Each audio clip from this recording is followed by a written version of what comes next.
It has been, as you know, a difficult week.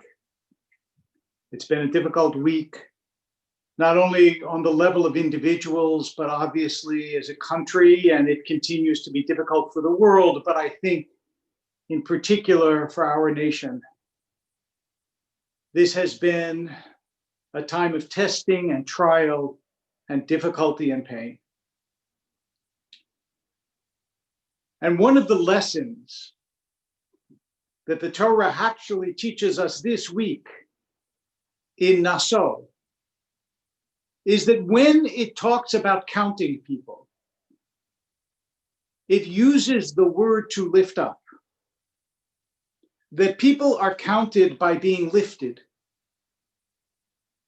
And that very simple observation has profound implications for what is going on in our country.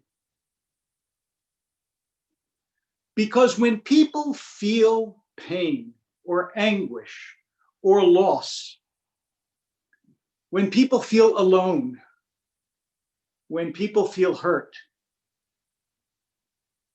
they look to see if others will lift them.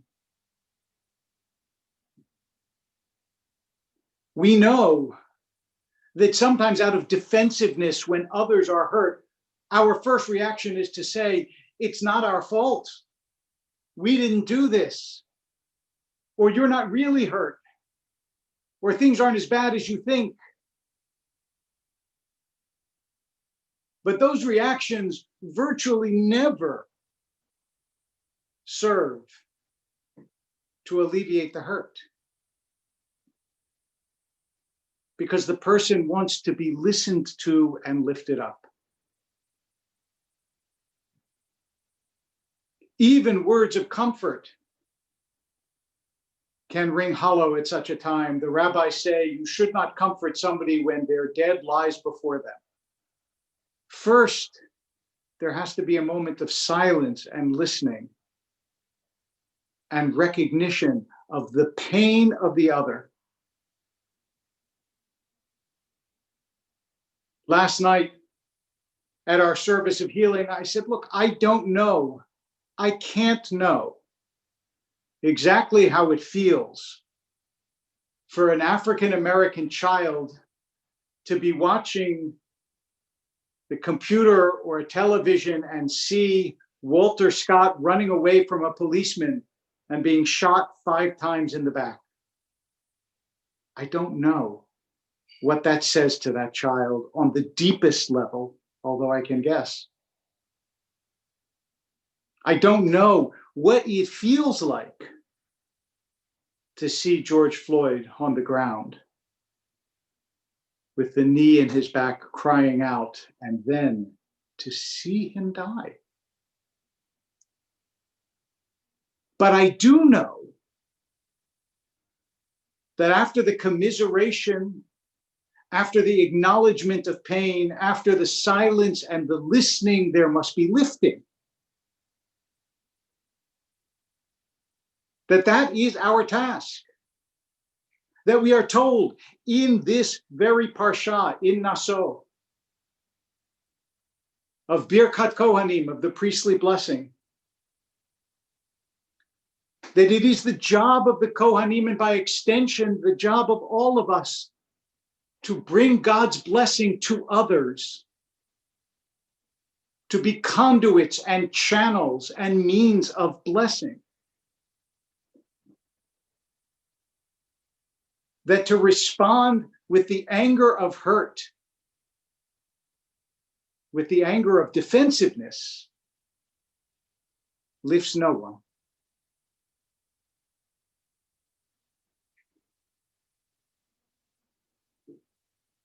In the coming week, in the next parsha, we will be learning how God instructs Moses to have the people assemble and move forward.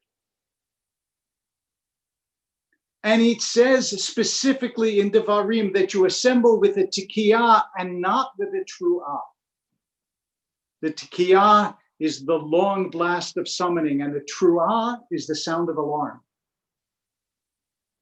You don't bring people together by sounding alarms.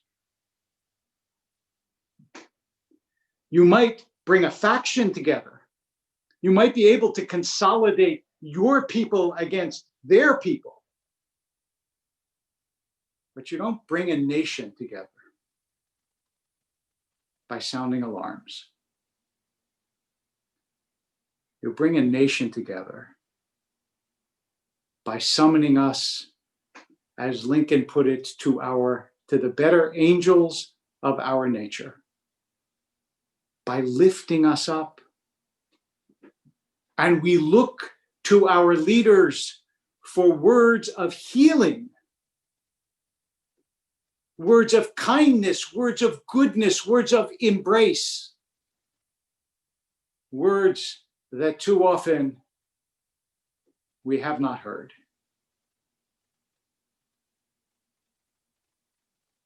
We need to be able to say to our African American brothers and sisters, to those who are in pain, to those who feel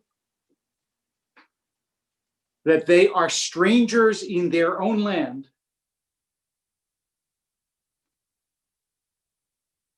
that we wish to help you rise, be lifted, be safe, feel loved. It is no coincidence that the Torah uses the word lift to count someone, because when someone really counts, they are lifted up. They are no longer on the outside of the circle. They are no longer the other. We're just us. We're just the United States of America. Just us. For too long in our country, that has not been the case in one way or another. And we will not fix any deep social question or problem overnight.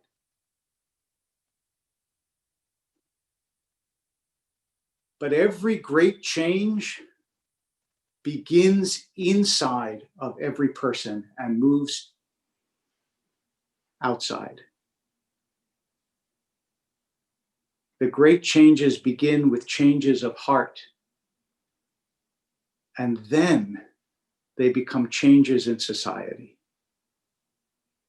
So if this week we heard the pain in a new way, if this week we were able to say to ourselves, yes, the destruction and the looting and the burning, they're terrible things.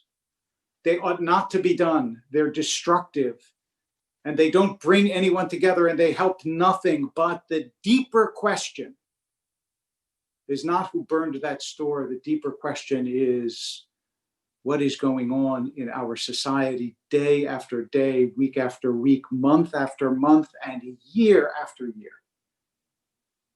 And if we heard that pain in a new way, then we can use the recognition to lift ourselves and lift one another. Because we are all walking through the wilderness. And as the Torah teaches us, we are stronger when we walk together. So let us listen for pain, for healing, for hope, and we will all rise as one. Children of God, citizens of this remarkable and wonderful gift, the United States of America. Shabbat Shalom.